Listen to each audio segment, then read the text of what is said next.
Hey, what is up, Unbroken Nation? Hope that you are doing well wherever you are in the world.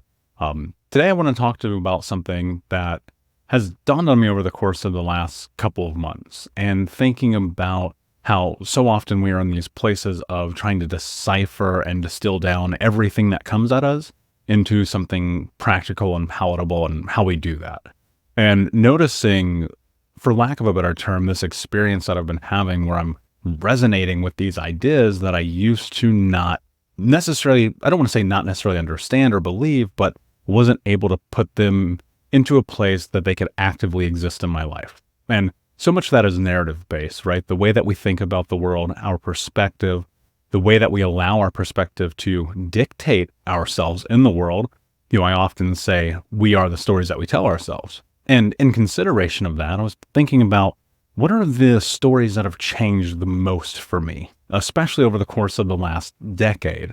And this time right now that we're living in, and thinking about the way that that narrative that I started changing years and years ago has set me up for success, so much of that was based on this idea that I had to reconstruct the way I thought about myself in the world, which kind of leads me into today and what I want to talk to you about, and breaking down what I believe to be the 10 most significant tools in regard to not only self-talk, but actionable things that have happened in my life that have created impact and change for me. And so I want to talk about the 10 most significant tools in this trauma healing journey, at least to this point, that I've discovered that have had the greatest impact and change in my life. And so these aren't necessarily in a particular order. It's just more so me talking about these 10 things to help hopefully give you something that you can take away. And when I thought about this and I wrote the list, it turned into this really big blog, and I posted that blog and it got a ton of views. And I thought to myself, okay, this needs to be something that I talk about, that I can share with the world. And so here we are. If you don't know me, please like, follow, subscribe, share this, comment, tell a friend, let them know about Michael Unbroken, about Think Unbroken, about the podcast, about the YouTube, all of those things. At the end of the day, this is a community event, right? Everything about Think Unbroken is about community, about changing, because ultimately my goal is, if we can help heal 1 million people by exponential rates, then we can help heal the world. So do me a favor, please like, subscribe, share, all of those good things, especially if you find value in this. So starting, and again, in not any particular order, with number 1, no one is out to get me. This was a concept that took me a very long time to understand, because growing up, it felt like everyone was out to get me. I felt like the world was against me and everything that I did. Every time I tried to show up, every time I tried to arrive at a destination of the way that I wanted to live my life, it felt like there was always someone in my way. And I recognize now, looking back at that, that isn't necessarily the case. And especially now as an adult, it certainly isn't the case, because I have made a declaration to myself that no matter what, I'm willing to do whatever it takes to have the life that I want to have. And so when you think about that, what does that mean? What does it mean to think about the idea that someone may be out to get you? Well, one, that is very often a narrative that we have instilled in us from youth. And so it's very natural, and you come by it honestly, that you would be in this position where you would think that to be true.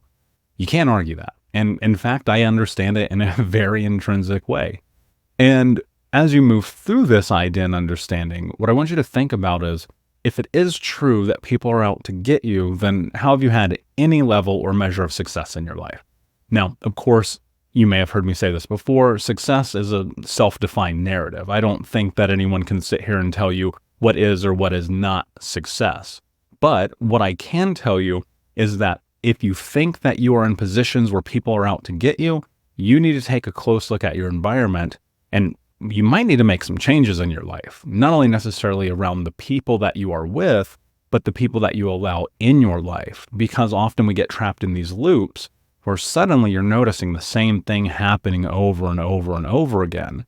And eventually the thing that I came to realize was that I am trapped in this loop of this understanding that people are out to get me, because I keep doing the same thing and allowing myself to continually be in that loop. So you may need to take a measurement of where you're at. And that was so much of my journey, looking at it and going, you know what? Actually, no one's out to get me, but I don't think I'm necessarily showing up for myself completely. Number 2, and again, these aren't in order, but if I were, number two is fitness is a factor in healing trauma. I come to this place in my life where I think that fitness is super important. And I ebb and flow with it like everyone. I'm certainly no Rich Roll or David Goggins. I don't run ultra marathons. You're not going to find me running, 500 miles a week. Not my thing. But I think about this idea and role of fitness that it plays in our life around healing and the power of removing ourselves from dissociation, that place where our brain and body is not connected. And looking at my journey at one point being 150 pounds overweight, totally removed from any sense of self, and thinking about how do I get healthy physically and mentally, and then recognizing the pattern that the physical changes in my body also impacted the mental and emotional changes that were happening in my body. When you think about that and you measure it, what I want you to take into consideration is you have the ability to really in an incredible way, impact your mental health by creating a change in your physical well-being. Now, people like to go from couch to marathon in a week, and what always happens is you get hurt, you get injured, you get burned out. I found that in this journey for me, it was this slow, steady, just constant evolution of going a little bit harder every time that led me to this place where, I look at last summer before COVID, having a six-pack and being in the best shape of my life and thinking about that 10-year journey to get there, right? That is not something that happens overnight. And we put ourselves in this position where we want to get it done now. And fitness is so incredibly important in this. And it's not about a six-pack. It's not about having huge ripped muscles or anything like that. It's about how do you move your body? How do you get your brain realigned with your body and put yourself in a position of actually being present? And one of the best things that working on your physical fitness does is it makes you present. Because if I go and I look back at these moments of stepping into yoga studios, into gyms, into CrossFit studios, whatever that thing may have been at the time, so much of it was about my mental health and thinking about how do I push myself into a position to be more successful in life. Ultimately, that came from making choices and decisions around my physical health to force, and look, this is a hard place for a lot of people. Sometimes you have to force yourself into the position of making yourself healthy. I didn't get to 150 pounds overweight by magic, right? And so to get healthy, you have to do the opposite. Again, this is exactly like what I was talking about with loops. I continually was putting myself in a position of not being healthy because I allowed that to be my narrative. Number three, asking for help will set you up for success. This to me was probably the most important narrative that I had to shift around because for so long, I thought that asking for help was weak. Who doesn't? I mean, think about it. You've had this moment. Even listening to this right now, you're probably thinking, man, I feel kind of weak because I'm seeking something. That's not true. That is such a story and narrative that we share with ourselves that is fundamentally in our way. The best things that have ever been accomplished in life have been done through help, through asking for help. Look at anything great anyone has ever done in their life. Anything, and measure anyone. No one has achieved greatness on their own. It just doesn't work that way. We are a communal species. And this idea that asking for help is weak is, I hate it. I think it is the worst narrative that is strewn within Western society. And in order for us to grow, to change, to heal, and to ultimately become the hero of our own story is we have got to allow ourselves the space to ask for help. I mean, I remember, I guess it was 2015, I want to say, this guy, Gary Vaynerchuk, if you don't know him, hosts an entrepreneur podcast, really. It wasn't that at the time, but I remember creating this very terrifying video of me asking for help. Just the question was, how do I ask for help? Not recognizing the irony in asking for help and asking the question of how do you ask for help? And that became a very profound shift for me in the way that I think about everything in the world, because, to come from a society that says to not ask for help and then to ask for help, you will find that people within your circles, within your community, strangers in the world will show up for you. And that is a power that I cannot explain. And a feeling of, well, honestly, happiness and pride comes along with that place where you're willing to be uncomfortable. Number 5. Actually, I'm sorry. Number 4. Saying sorry is not a weakness. Again, this is very much within the narrative of asking for help. I never said sorry. I would never apologize.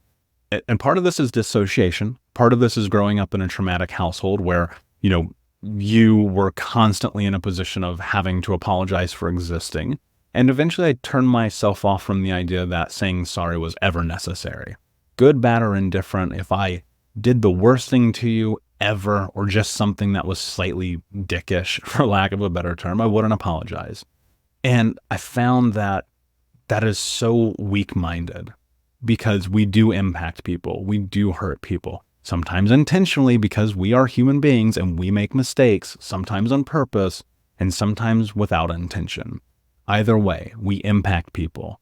And to not recognize our impact on people in the world is to not be present with ourselves. So much of personal growth and trauma healing and putting ourselves in a position to be successful is about having these conversations with apology, to put ourselves in an uncomfortable place of saying, you know what? I acknowledge that I made a mistake. I'm sorry. I'm wrong. Leveraging I'm sorry, but then on the backside, actually creating change around that is so profoundly important to this healing journey that I argue that it might be number 1 on this list. Number 6, not all of my friends are my friends. I want to say that again. This is really important. Not all of my friends are my friends. There is something that happens as you are along in this journey when suddenly you recognize that the people in your life that you are spending time with are not supporting the person that you are becoming, the person that you are stepping into, the person that is crafting this new narrative around trauma healing and personal growth, and ultimately that place of becoming the hero of your own story. And when those people begin to show up in your life, you will notice, because they are going to fight you at every angle for you to go back to the person that you were. And I don't know about you, but I don't want to be that person. And so you'll find that these people that you think are your friends will turn out to not be, because you have to have support in this. And if your friends are pulling you down, you have to ask yourself the really important question of, are these actually my friends? Are these people that I want to be in connection with? Are these people that are going to help my life be better? It's hard. It's hard, especially, I look at relationships I've had with people for 10, 12, 15 years. And when I created change in my life and decided to step on this path of self-care and then to exponentiate that and then to, move across the world and travel and do all these things in this healing journey, they would fall off, or they would question me, or they'd say, you're not doing this for the right reasons, or whatever that thing was, while I understood that my narrative was entirely about, how do I understand myself better? How do I grow? How do I become the person that I am today? And without that support, why am I going to have those people in my life, right? And so it's hard. That's something that you have to figure out on your own. For me, it was, a bunch of different milestones that appeared around not being supported, around conversations that we had, around, it is what it is. Unfortunately, and maybe fortunately, because we heal, we grow, we change. And I think about this, the people who are in our lives for a reason at the time that they are in our lives. And I value every real friendship and relationship that I've ever had, but that doesn't mean that they always have to be there. Number 7, when the going gets tough, cry. This one is fascinating to me because I spent 15 years as an emotional recluse and did not cry. Even on the day that I found my grandmother, that she had died, I had like 2 tears because of how emotionally turned off I was. And that's an intense moment, right? Learning not to cry is instilled in us from youth. We are taught, and especially depending on where you come from, either A, boys don't cry, or if you cry, I'll hit you harder, or don't you dare cry, stop being a baby, pick yourself up, whatever that thing is. that gets so embedded in us that we learn to turn it off. No questions asked. The most uncomfortable thing that I've ever done in my life is learning to give myself the space to be uncomfortable enough to cry. That is so incredibly difficult that it took me a lifetime to figure out how to do. And now, like, this Adidas commercial comes on where the old guy's trying to break out of the nursing home and just so he can run, and I'm like weeping, right? And that's part of it. Like, in life, it is okay to be an emotional human being, right? If we weren't meant to cry, we wouldn't have tear ducts. Like, that's the truth. But getting that place where you can be vulnerable with yourself is incredibly difficult.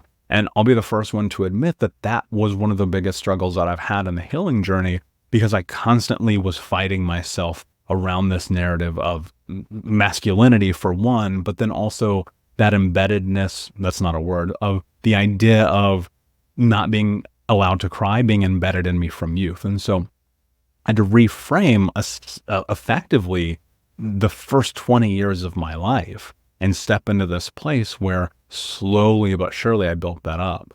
And I found some things that worked for me too, like watching Good Will Hunting would push me into that, because I'd turn off the lights and be in a quiet, dark space by myself, and I'd watch this movie and then be so present with it that in certain key moments, I would just be like, oh, this is what it's like to be an emotional human being. No one is around to judge me but me.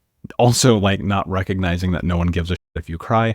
That was powerful. And so what I want you to think about is, like, how do you step into that? What does that look like in your life? What is the importance of crying and letting emotion exist? Because here's the thing about this that I don't know is talked about enough, is that if you want to feel any emotions, you have to be willing to feel the full range of emotions. And that can be very, very difficult. Number 8, reading is fundamental. I'm going to tell you this. I read an obscene amount of books every year because I want to constantly be learning. I want to be growing. I want to be educating myself. And there is no question that reading books and listening to podcasts and listening to audiobooks and, reading blogs and educating myself, which is effectively what this is about, has been the cornerstone of this entire process. I mean, of course, there's the conferences and there's the coaching that I've had and my coach now even, and, going to therapy and group therapy and all the support groups and blah, blah, blah, blah, blah, the list goes on. But nothing has been more impactful than reading, because I've been able to take these ideas and understandings that people who, I think if you're going to write a book, it probably makes you an expert to some extent in the subject matter. These people who are experts in this, laying out something that I can consume. And then from that, pulling 1 to 2 pieces that I go, oh, I can apply this to my life and create change. And so reading is so much about how do you step into a new understanding with accepting that you're not going to be the smartest person in the room. And so that's what I think about. If I'm not the smartest person in the room, then that means that I get to learn. Number 9, if you don't stand for something, you will fall for anything. You've heard this before. This line, this sentence, this quote, this thing is around the ether of humanity. It probably has been forever. And I believe that to be very true. If you don't stand for something, you'll fall for anything. This means showing up for yourself. And for so long, I didn't, because I was so scared of what people would think about me if I put my foot down and I said, this is who I am. This is who I am. And stepping into that idea, stepping into this notion that it is okay to be you and to be aligned with the things that you want and the person that you want to be is very difficult, but so incredibly important, because when you do that, you are actually taking control of your life. Think about all the moments in which you had a goal in mind, something that you moved towards, and how nothing around you would stop that. What was it about that was so impactful for you? It's because you had direction. There was something within you said, this is who I am in this moment that I want to move towards. What we often lose out on is not creating that narrative at scale, meaning sitting down, taking assessment of what it is that we want our life to look like 5, 10, 15, 20, 50 years from now, and moving towards that every single day, no matter what. And so what I want you to think about is, how do you do that? How do you show up every single day and move towards something maybe greater than you, maybe bigger than you, but something that empowers you, something that makes you feel ironclad and steadfast in your decisions and choices that you make. And then put your boots on the ground and go, I'm going forward. Because when you are going forward, no boundaries, no obstacles, no objections are going to stop you from that. And I want you to think about what that looks like in life. And I'll give you my example. So the number one thing in my life that I move towards from a business perspective and a personal perspective is actually the same thing. How do I help 1 million people get out of the vortex and become the hero of their own story? Well, it starts with this. And people watching this or listening to this or reading the book or coming to a seminar or a course or doing coaching with me. And I think about the exponential rate growth of impact of helping one person who then shares it and shows a friend and then scale and so on and so forth. My goal is this 1 million idea, right? How do I help 1 million people create change in their life? Nothing is going to stop me from that because I have decided that that is my life mission. And that number is arbitrary. It could be 7, it could be 800 million. It doesn't matter. The number doesn't matter. The effort and the energy behind the number, that's what's important. And so I want you to think about like, what is it that you really, really, truly want out of life? And then move towards that no matter what, because there's always going to be detractors. There's always going to be people who tell you you can't, but only you can keep moving forward. And finally, number 10, maybe the most important, I don't really know. Again, this list wasn't made to be in any specific order. Number 10, the road is long. This journey, this process of healing, it's not going to end. Like, I don't want to be like the bearer of bad news, but instead I want to give you the strength and acknowledgement of recognizing that this process, this healing journey, this thing that we're doing right now, this is going to be the rest of our lives. And I wish that it weren't. And it doesn't mean that it's going to be this thing that's always impacting you and always sitting on your shoulder and always like bearing down on you. It just means that these tools, these understandings, these personal growth journeys that you are on right now are just always going to be a part of you. If we are the sum total of all of our experiences leading up to this moment, then that means that in the future, that will continue to hold true. And so what I want you to think about is this idea of patience, which is, if you ask any of my coaching clients, the number one word that we talk about. Because this process and this journey is a long, arduous, difficult road that at the end is beautiful. And what's really incredible about this, and probably the biggest understanding that I've had over the course of the last, call it 3 years, is that as you are on this road and you are traversing everything that's coming at you, and you hit these milestones and goals, the road isn't ended.